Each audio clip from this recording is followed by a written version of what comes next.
Hello, my wonderful viewers, and welcome to another episode of Betty Adams Overanalyzes.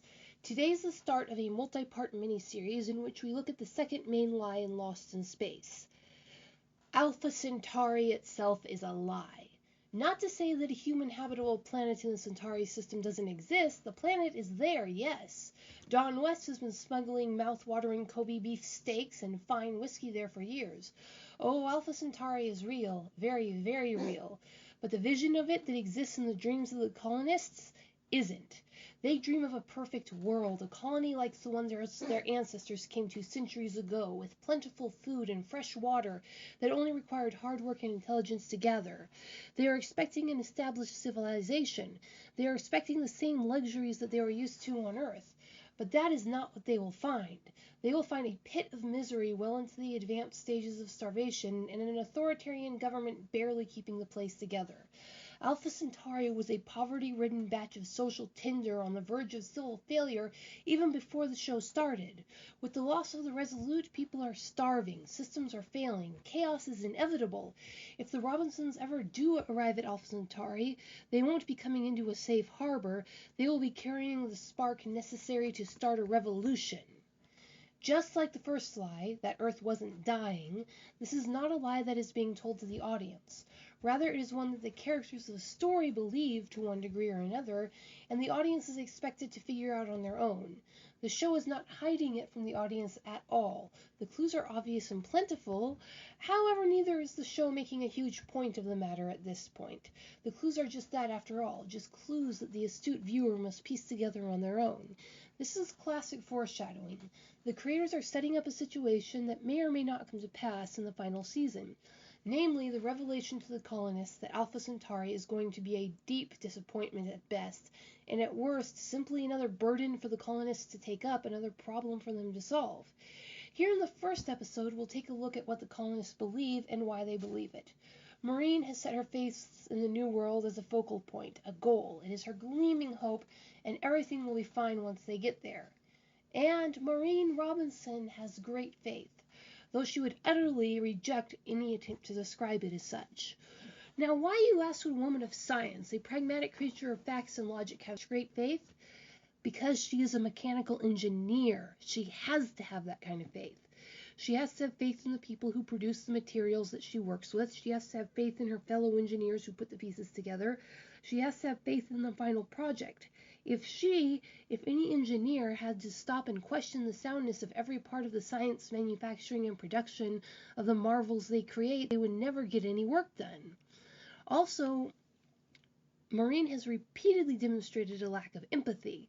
And one of the great blind spots in people of high intelligence with low empathy is that they can't imagine incompetence, laziness, and self-sabotaging short-sightedness. And the show makes a point of illustrating both of these elements, the near fanatic faith and the near sociopathic lack of empathy in Maureen's character, and quietly pointing out where her faith is misplaced and where her lack of empathy blinds her. The demonstrations of her faith are the most obvious. Recall the scene where she stages the mutiny and confronts the captain. She is absolutely certain that the massive and complex collection of mechanical parts that is the Resolute will stand up to atmospheric entry. She has had little to do with its overall construction, and nothing to do with the construction of most of the struts and major structural components that she was trusting. She was the author of several safety systems, but her main focus had been on the Jupiters. She had her math, yes, but between her math and the reality of the Resolute pulling that stunt off were hundreds of other engineers, thousands of contractors who were mined and purified the elements, thousands of engineers who took the designs of the Resolute and turned them into physical parts and put them together. The brutal beating the Resolute had already taken, the countless tiny fractures and damages and normal wear and tear it had made over the previous 23 journeys. And the fact that everything the government makes is built by the lowest bidder, well, Hastings' machinations aside, there was every reason that her mad scheme should have failed. Of course, this is science fiction, and the hero will pull the ship through the impossible odds no matter the risk. Ask Captains Janeway, Kirk, and Solo. But the only reason that we, the audience, care about the daring risk of ship and crew is if the danger seems real. And the show had already shown that the fruit of Maureen's mind couldn't be trusted, making the danger very, very real. 3 times. 3 times the colony's systems have failed, each time putting the love of the Marine's life, John Robinson, in danger, and yet he'll trust those systems with the fervent, implicit faith. The first time these systems' failure nearly killed John was the incident with the gun. The safety systems, those very same safety systems that Marine had designed on the Jupiters, should have kept the gun from ever being printed, preventing it from being used in the way it was. But Robot Robinson was easily able to hack those systems, which resulted in John's life being put in risk when he was thrown against the wall.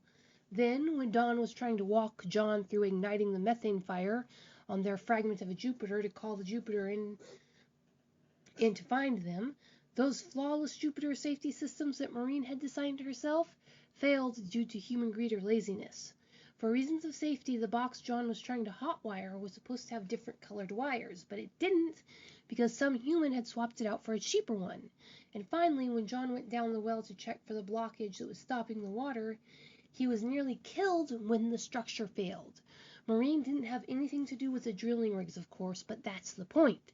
She didn't have anything to do with the vast majority of the Resolute structural support systems, those beams and girders that were already compromised by the metal phage, but she still had faith in them. This is a powerful sign of her lack of empathy as well. She cared that John had been hurt, but she didn't really internalize what it meant that those girders had failed. Overall, however, her lack of empathy is more subtly revealed.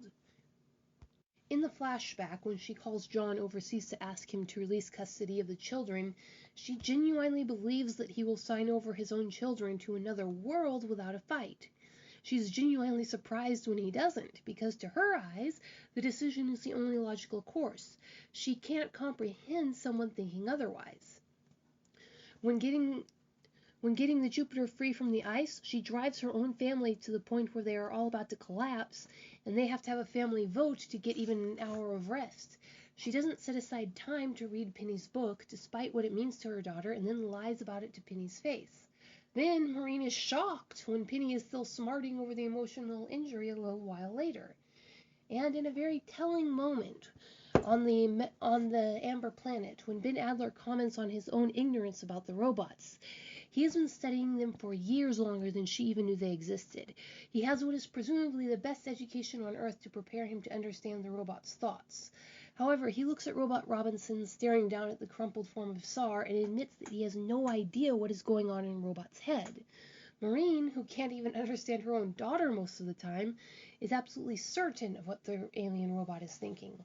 Marine says, "I imagine it's positive. That thing was hunting my son, wanted him so badly it threw the robot in a pit for 7 months in the distant chance that it would lure Will down here." Firstly, she doesn't frame Robot Robinson's thoughts around what had happened to him. She didn't even frame it around what had happened to Will. Marine framed the thoughts of an alien being as he was gazing down at the crumpled body of another of his kind around herself, her son, not Will, not Robot's friend, her son. Also, even after defending what Robot is to Adler, she still thinks of Sar as a thing. As admirable as Marine is in so many ways, she is simply not a universally compassionate woman. She has a fierce tribalistic loyalty to her family and bestows all of the compassion that she does have on them, but beyond that, her morality is a product of her culture. In another age, she might have cheerfully stood beside Helen McGregor on the slope of Ben Lomond and tossed her enemies into the loch below to drown, while waiting for their less vicious husbands to return from harrying the English. On a side note, now it occurs to me, I kind of wonder if Marine Robinson's personality was crafted off of Scottish legend Helen McGregor. This Marine's character sure doesn't match any previous iteration of the same name, except for a general level of competence and love of family. For those who aren't in the know, Helen McGregor was the wife of folk hero Rob Roy McGregor. She was driven out of her home due to family debts and then became an outlaw with her husband. According to history and legend, she was every bit the warrior he was and would maintain the rebellion in the home front while he was off. However, she tended to have a murder the English first and ask questions never kind of mentality that made even the most ardent supportant of the McGregors a tad uneasy. But getting back to our modern Marine Robinson, a woman of faith in her systems and herself, and a lack of empathy. This has left her blinded to the fact that Alpha Centauri simply can't be the paradise she expects. She might suspect something. She does question Dawn about it after all in a very telling scene, but she is blinded by her assumptions that other people are as logical and as far-seeing as herself. Her eldest daughter, Judy, is a different kettle of eels entirely. Judy is utterly focused on her medical degree. For the past 5 years, her nose has been buried in books, and what few moments she had away from them was spent carrying the burden of being a single mother while taking care of her younger siblings while her parents fell apart. She isn't really thinking of Alpha Centauri at all, and really there is no need to excuse her ignorance. Judy's ignorance is natural no matter how smart she is. She is a doctor. As long as she has someone to care for and her family is safe and together, she will be perfectly happy working in either the best or the worst of conditions as long as she can prove herself. She has no reason to think about Alpha Centauri as anything other than the place where she can be with her family. So one expects that she won't be disappointed no matter how much of a letdown Alpha Centauri is. It is quite possible that she understands the lie of Alpha Centauri in a vague clinical level and simply doesn't care. Sure, the information they are being fed about the colony is clearly propaganda, but that is the same way that they lured young teenagers into medical careers that begin with a decade of expensive self-torture. She expects to have to prove herself, to suffer to get what she wants, and then she will be a doctor on the colony, a respected member of a functional community. And after all, the government has taken care of her so far. She is guaranteed housing on a new world. The government promised it. She is guaranteed food. The first years always eat together. The government promised it. And so far, the government has provided on its promises. She has no real reason to suspect, sheltered first world child that she is, that Alpha Centauri will be any different. Penny, however, clearly only thinks of Alpha Centauri in terms of the brochure. And again, there is really no need to make excuses for her ignorance. Penny is still a child at one of the most impressionable stages of life. She is also a girl who believes in stories. She writes her book, framing the dangerous journey as a story. And that is what Alpha Centauri is to her. It is a place in one of her stories, the Promised Land, the end of one book and the start of a sequel. For a girl of her age, of her temperament, reality was going to disappoint her, even if Alpha Centauri was how it was predicted in the propaganda. There will still be dirty laundry, chores, and tedious work in the Promised Land, but even with that caveat, Penny is probably the only Robinson who fully and really bought into the propaganda. Maureen might have faith that the New World will function like one of her machines. Judy might be too busy to notice the warning signs. But Penny knows. She knows what a glowing world she will find. The images of the new world are clear in her mind. The story of when they get there is already written in her rough drafts. Out of all of the Robinsons, she will be the most bitterly disappointed. And Will's ignorance, even more than the others, really needs no explaining. His entire world, everything he cared about, was caught up in the tension between his mother and father. Nothing could have overcome that fear that he would have to lose one or the other. He is simply following them blindly to the new world. He is simply going along to be with his family. And now that that fear is relieved, well, he is 12. Adventure is wherever he is, and reality is whatever he wants it to be. A cool rock is a cool rock, and he can't play with it till he's done with his chores. He has also memorized all the facts about Alpha Centauri. So when the big reveal comes, he will probably be the least shocked. He will take the trials of the new world gladly in exchange for the now stable bond between his mother and father. But that does raise the question of why the ever-pragmatic John Robinson never seemed to question the new colony. He refers to it derisively as a hippie commune. Not a place he necessarily wants to be, but not a dangerous or disorderly place. Just in a place that he, his skills, his warrior nature will not be needed or respected. It is likely that this was simply his faith in Maureen. She believed in the place, and he believed in her judgment. Also, as a soldier, he would be used to going into situations where he knew things were being withheld from him. With his entire focus on being reunited with his family, he probably just wrote off the risk of what he didn't know as an acceptable price to pay for being with them. But of all the core characters, Don West probably knows the most of any of them. And very, very tellingly, he has never expressed any desire to go to Alpha Centauri. He has resentfully ranted about how they are going and he is not, but that was mere blustering rhetoric. For all practical purposes, he plans to be wealthy back on Earth. And the trials the Robinsons had to endure are no obstacle for him. It's not like he can't go. There is canonically a way to get there, one the show made quite a point about. Crew members of the Resolute are allowed to bring their families after their 10th voyage. While Don doesn't have a family yet, that doesn't preclude him from getting a family. He is young and healthy, so he eventually has a guaranteed spot on Alpha Centauri if he wants it, if he doesn't have one yet. But he doesn't want it. He is simply using the trips to find his lifestyle back on Earth. But what is it that he finds so objectionable about Alpha Centauri? Poverty? Danger? A feeling of uselessness? Misery and resentment? Waste? Inefficiency? Shortages of critical goods from food to fuel? Essentially a population ready to break into civil unrest? All of these might repel them, but what would Don West fear most? Lack of freedom. Authoritarian control of every aspect of the colonists' lives and no scope for expansion or adaptation. And again, the show is making no effort to hide this from the audience. The clues are littered across the show. Let's have a look at the breadcrumbs they are leaving through the eyes of the three characters. Penny Robinson, the storyteller, the well-educated maiden of potent and powerful parents. The believer.